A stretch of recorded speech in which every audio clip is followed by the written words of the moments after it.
Hello everyone. आज के video में देखेंगे होम साइंस पेपर 2 का प्रैक्टिस सेट थर्ड जो कि आपके बीपीएससी 3.0 और स्टेट 2024 के लिए काफ़ी ज़्यादा महत्वपूर्ण है।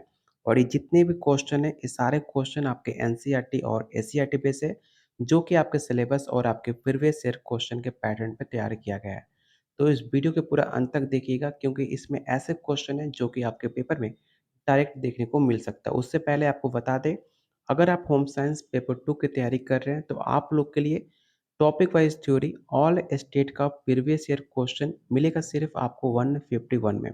अगर आप इसका 15 प्रैक्टिस सेट लेना चाहते हैं जिसमें आपको 2000 प्लस क्वेश्चन आंसर और आसान भाषा में आपको व्याख्या सहित दिया जा रहा है सिर्फ 101 रुपीज़ में।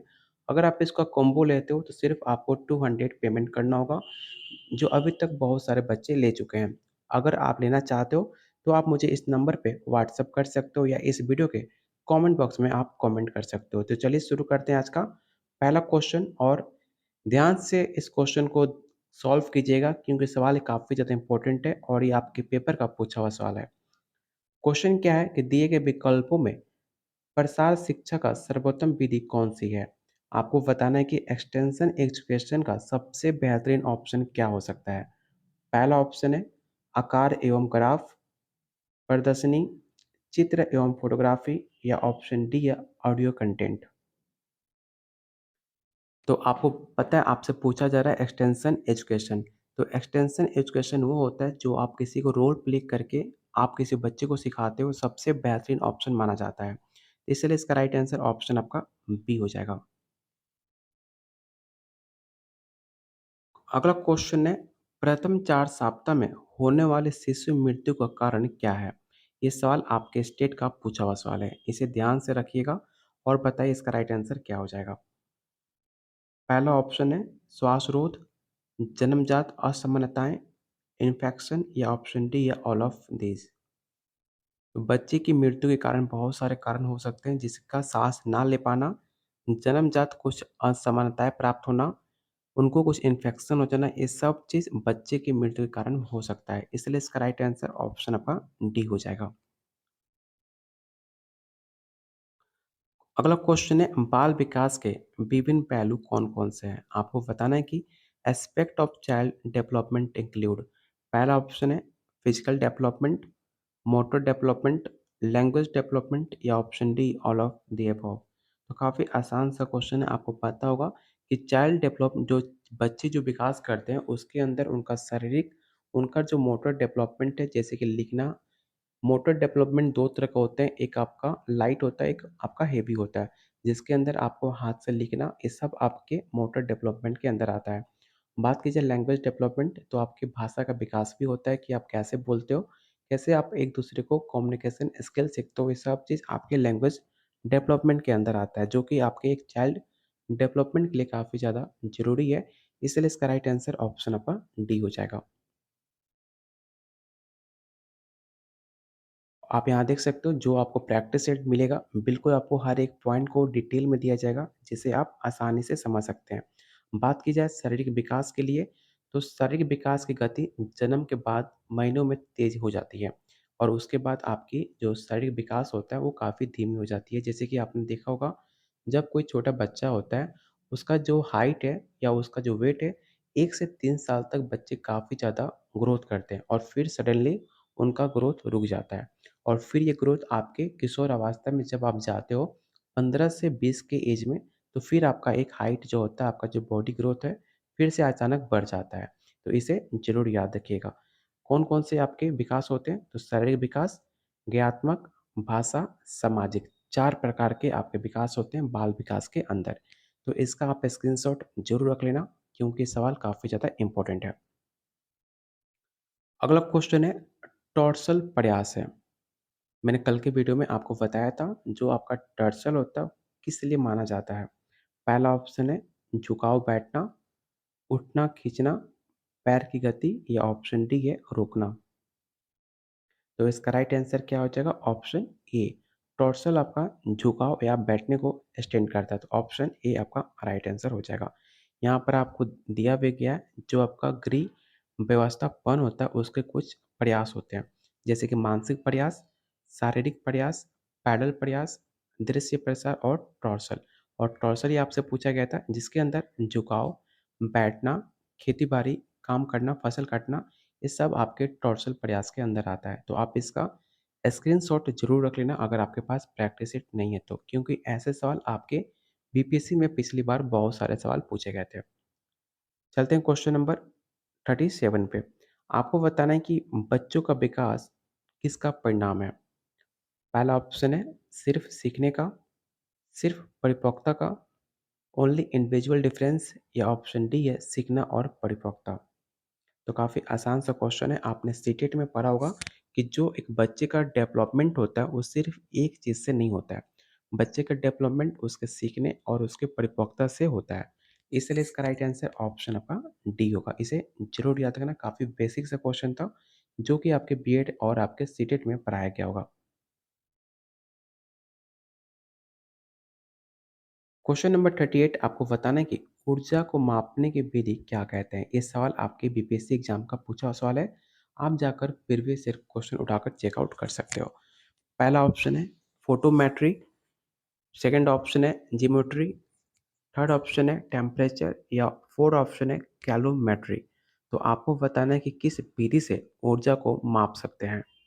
तो इसका राइट आंसर क्या होगा? तो ऑप्शन डी आपका राइट आंसर होगा। इसे जरूर याद रखिएगा। क्वेश्चन नंबर 39, एंजाइम रस किसमें पाया जाने वाला एंजाइम है? आपको बताना है कि जठर रस पाए जाने वाला एंजाइम कौन-सा है? पहला ऑप्शन है एमाइलेज, पेप्सिन, लाइपेज, या ऑप्शन डी है ट्रिप्सिन। जठर रस से आपके एग्जाम में सवाल पूछे गए हैं, आप जाकर चेकआउट कर सकते हो। इस क्वेश्चन को वीवीआई क्वेश्चन टिक आउट कर लेना और याद रखिएगा जो आपका गैस्ट्रिक जूस होता है, अमाशय रस, एक म्यूकस स्तर से स्वादित होकर एक रंगीन खट्टा तरल द्रव माना जाता है जिसमें आपके 0.2 से लेकर 2% तक आपका एसीएल होता है और उसमें पेप्सिन, रेनिन और लाइपेज एंजाइम पाए जाते हैं। तो इसका राइट आंसर क्या होगा? तो ऑप्शन बी हो जाएगा। अगला क्वेश्चन आपके एग्जाम का पूछा हुआ सवाल है। इस प्रैक्टिस सेट में जितने भी आपको क्वेश्चन कराए जा रहे हैं, ये सारे क्वेश्चन आपके प्रीवियस ईयर क्वेश्चन के पूछे सवाल आपको मैक्सिमम मिलेंगे। आप जाकर प्रीवियस ईयर क्वेश्चन उठा कर देख लेना, इतनी गारंटी कोई भी यूट्यूब चैनल पे आपको नहीं देगा। मैं आपको वही क्वेश्चन करा रहा हूँ जो कि आपके एग्जाम के लिए काफ़ी ज़्यादा बेटर हो। आपके एग्जाम में डायरेक्ट देखने को मिल सकता है, क्योंकि मैंने पेपर खुद बीपीएससी का क्वालिफाई किया है, तो मुझे पता है कि आपके एग्जाम में सवाल कैसे पूछे जाते हैं। जिन्होंने पेपर कभी दिया ही नहीं है बीपीएससी का और ना उनके पैटर्न को समझा है, उससे आप तैयारी करोगे तो आपको हर एक क्वेश्चन को सॉल्व कराने बैठेंगे, लेकिन जो आपके एग्जाम में सवाल पूछे जा सकते हैं, वैसे क्वेश्चन आपको प्रैक्टिस नहीं कराएँगे। तो मेरा कहना मानो, जो आपको प्रैक्टिस सेट कराया जा रहा है, उसे ध्यान से क्वेश्चन को सॉल्व करो। जो आपको समझ नहीं आता है, आप लोग कमेंट बॉक्स में क्वेश्चन को नंबर के साथ मेंशन करो, मैं आपको और डिटेल में बताऊँगा। अगर उसके बाद भी आपको समझ नहीं आता है, तो मैंने अपना नंबर मेंशन किया हुआ है, उस नंबर पे मुझे व्हाट्सएप कीजिए और अपने क्वेश्चन को सेंड कीजिए या क्वेश्चन को मुझे भेजिए, मैं आपको हेल्प करूँगा। क्योंकि मेरा मकसद बस इतना ही है कि जितना स्टूडेंट मेरे द्वारा पेपर क्वालीफाई कर जाएँगे, मुझे उनको सही गाइडेंस देना है। क्योंकि मैंने लाइफ़ में कोई सही गाइडेंस देने वाला नहीं था और मुझे बहुत सारी प्रॉब्लम फेस हुई। तो मैं उस चीज़ को फ़ील करता हूँ और मेरा बस एक ही मकसद है, आपको हेल्प करना, आपको सही गाइडेंस देना।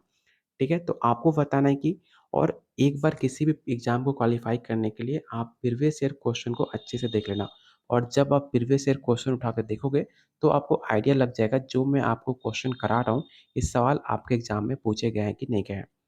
ठीक है? तो जाकर पेपर देखो और बताओ कि डिब्बा बंद जैम, जेली का उसपे कौन-सा सिंबल होता है? कोई भी सामान आप खाते हो, जो डिब्बा बंद होते हैं, जैसे कि आपका हॉर्लिक्स हो गया या फिर आपका च्यवनप्राश हो गया या ऐसे बहुत सारी चीज़ होती हैं जो जाम होता है, उसपे कौन-सा सिंबल होता है आपके गवर्नमेंट का? 1 मार्क का, आईएसआई का, एफपीओ का, या option D none of these. तो इसका राइट आंसर क्या होगा? तो इसका राइट आंसर ऑप्शन आपका सी हो जाएगा। एफपीओ का सिंबल होता है आपके डिब्बा बंद, जैसे कि आपका जेली हो या फिर आपके कोई भी खाने वाला सामान हो, जैसे कि आपका फ्रूट जैम, स्क्वैश, अचार हो, निर्जलित फल उत्पादी, ये सब चीज़ पे आपका एफपीओ का सिंबल होता है। इसका फुल फॉर्म क्या होता है?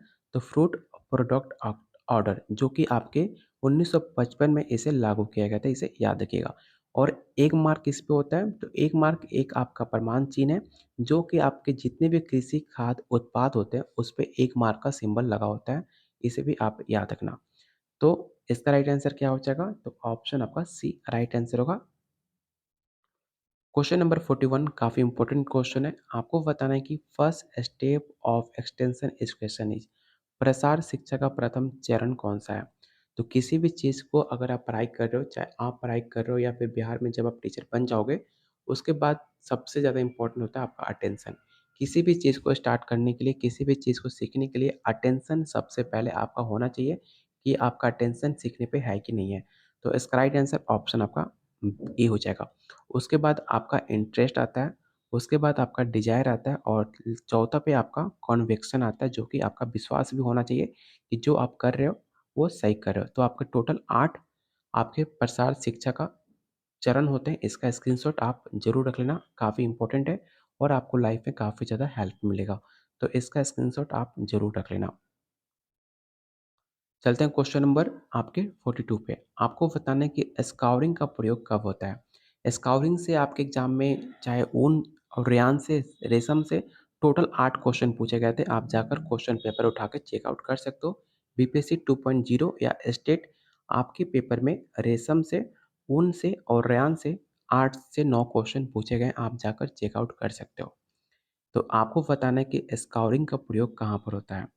तो स्काउरिंग का प्रयोग आपके ऊन में किया जाता है, ठीक है? इसका राइट आंसर क्या हो जाएगा? तो ऑप्शन ए आपका राइट आंसर हो जाएगा। और जो आपको प्रैक्टिस सेट मिल जाए, उसमें सिर्फ़ आपको आंसर याद नहीं करना है। बाकी जो भी आपको पॉइंट दिए गए हैं, सारे पॉइंट को आपको डिटेल में पढ़ना है, क्योंकि सिर्फ़ आपको रट्टा नहीं मारना है, आपको बेसिक नॉलेज को मजबूत करना है। तभी जाकर आप पेपर आसानी से क्लियर कर पाओगे। तो आपके पास प्रॉपर टाइम है, आप इसका प्रैक्टिस सेट नोट्स लेकर अपनी तैयारी को और ज़्यादा मजबूत कर सकते हो, जो कि आपके सिलेबस के अकॉर्डिंग है और आपके प्रीवियस ईयर क्वेश्चन के पैटर्न पे सारे क्वेश्चन को रेडी किए गए हैं।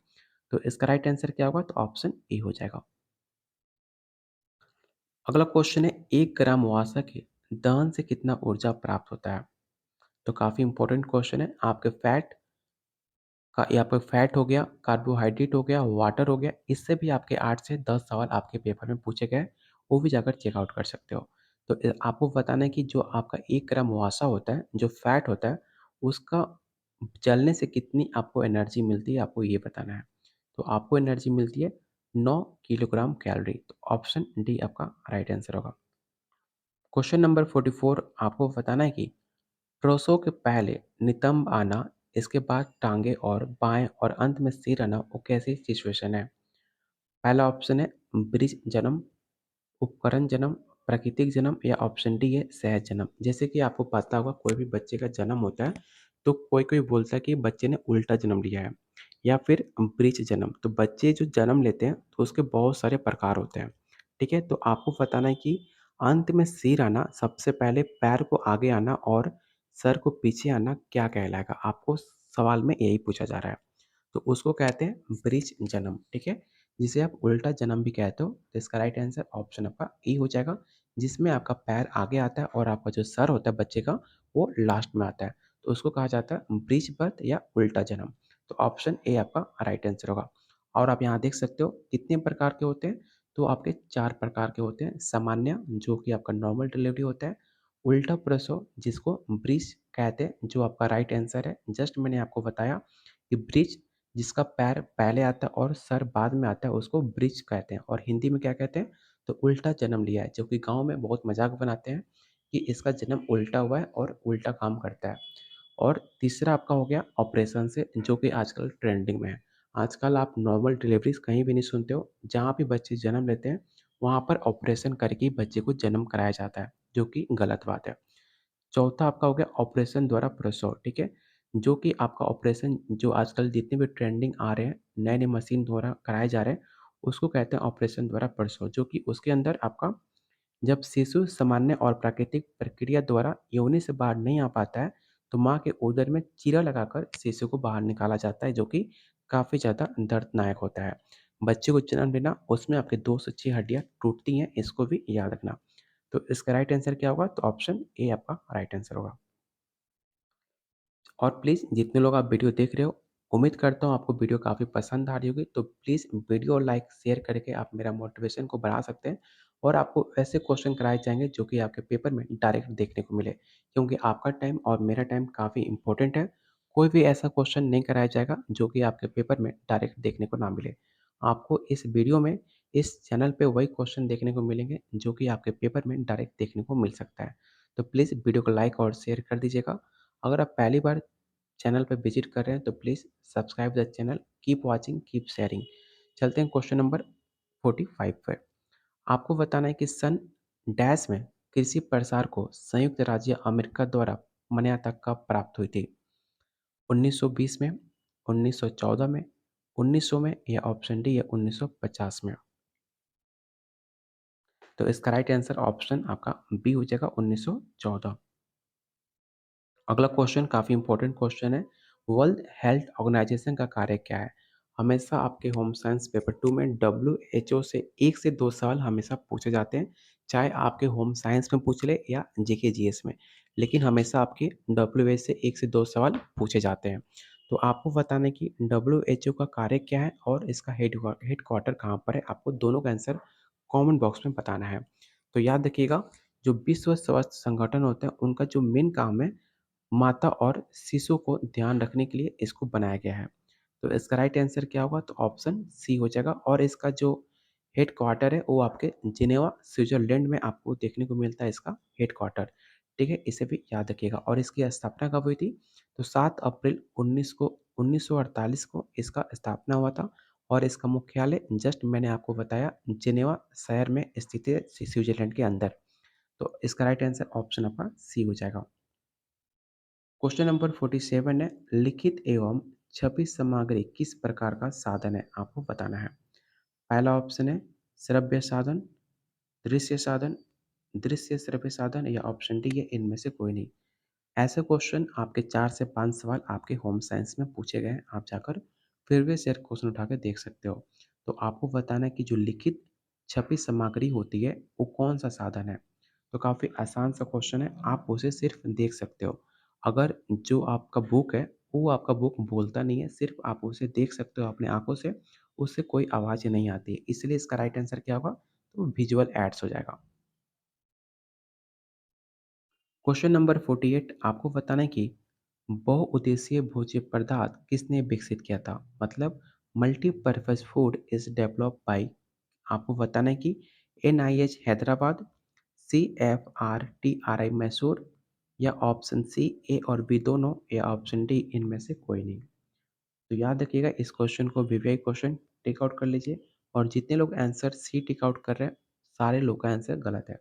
इसका राइट आंसर क्या होगा? तो ऑप्शन बी हो जाएगा, सीएफआरटीआरआई मैसूर द्वारा मल्टीपर्पज़ फूड को डेवलप किया गया था।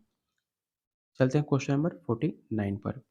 आपको बताना है कि वृद्धि के दौरान बच्चों को किस अमीनो अम्ल की आवश्यकता होती है?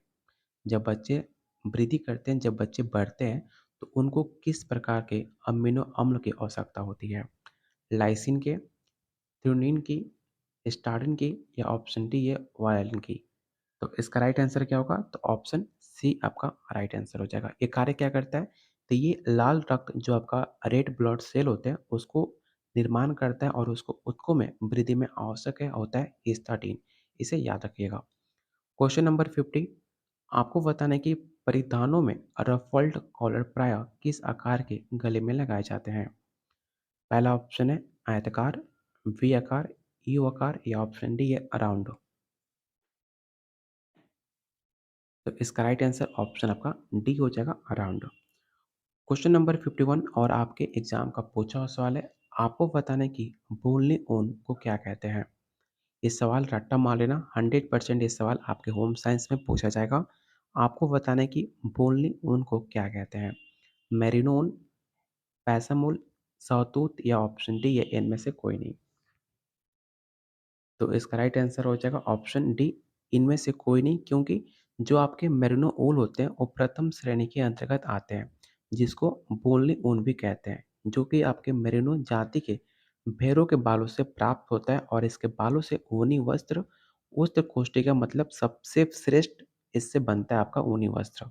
इसलिए इसका राइट आंसर क्या होगा? तो ऑप्शन ए आपका राइट आंसर हो जाएगा आपका ऊनी मेरिनो ऊन, ठीक है? तो ऑप्शन ए आपका राइट आंसर होगा, इसे ज़रूर याद रखिएगा। क्वेश्चन नंबर 52 आपको बताना है कि शरीर के रोगों से संघर्ष करने की शक्ति क्या कहलाती है? पहला ऑप्शन है निःसंक्रमण, रोग प्रतिरोधक क्षमता, उद्भवन अवधि या ऑप्शन डी इनमें से कोई नहीं। जो आपका अगर किसी भी आपको तबीयत खराब होता है, अगर आप उससे फाइट कर पाओगे, कब फाइट कर पाओगे? जब आपकी इम्यूनिटी जो होती है, उसकी इम्यूनिटी आपकी स्ट्रॉन्ग होगी, तभी आप बीमारी से फाइट कर पाओगे, आप उससे बच सकते हो। तो इम्यूनिटी काफ़ी ज़्यादा इम्पोर्टेंट होती है। आपने देखा होगा, जब कोरोना आया था, तो हर किसी की इम्यूनिटी काफ़ी डाउन हो गई थी। इसलिए आपकी इम्यूनिटी के लिए भी आपको उसमें इंजेक्शन लगे थे आपकी इम्यूनिटी को बढ़ाने के लिए, और सब कुछ आपका इम्यूनिटी पे डिपेंड करता है आपके रोगों से बचाने के लिए। इसलिए इम्यूनिटी जो होता है काफ़ी ज़्यादा स्ट्रॉन्ग माना जाता है किसी भी बीमारी से लड़ने के लिए। तो इसका राइट आंसर क्या होगा? तो ऑप्शन बी हो जाएगा, इसे ज़रूर याद रखिएगा। तो टोटल इस वीडियो में हमने 52 क्वेश्चन कवर कर लिए और भी बहुत सारे क्वेश्चन हैं। तो अगले वीडियो में इसके अगले क्वेश्चन को हम कवर करेंगे। उम्मीद करता हूँ आज का वीडियो काफ़ी ज़्यादा आपको पसंद आया होगा। तो प्लीज़ वीडियो को लाइक और शेयर करना बिल्कुल मत भूलिएगा। अगर आप पहली बार चैनल को विज़िट कर रहे हैं तो please subscribe the channel, keep sharing, keep watching. और जिनको प्रैक्टिस सेट चाहिए, आपको नोट्स चाहिए, topic wise theory, all state का प्रीवियस ईयर क्वेश्चन, किसी भी एग्ज़ाम देने से पहले आपके कितने भी टॉपिक जो होते हैं, कैसे एग्ज़ाम सवाल पूछे जाते हैं, वो जानना काफ़ी ज़्यादा ज़रूरी होता है। जो कि आपको topic wise theory, all state का प्रीवियस ईयर क्वेश्चन आपको मिल जाएगा सिर्फ़ 151 में।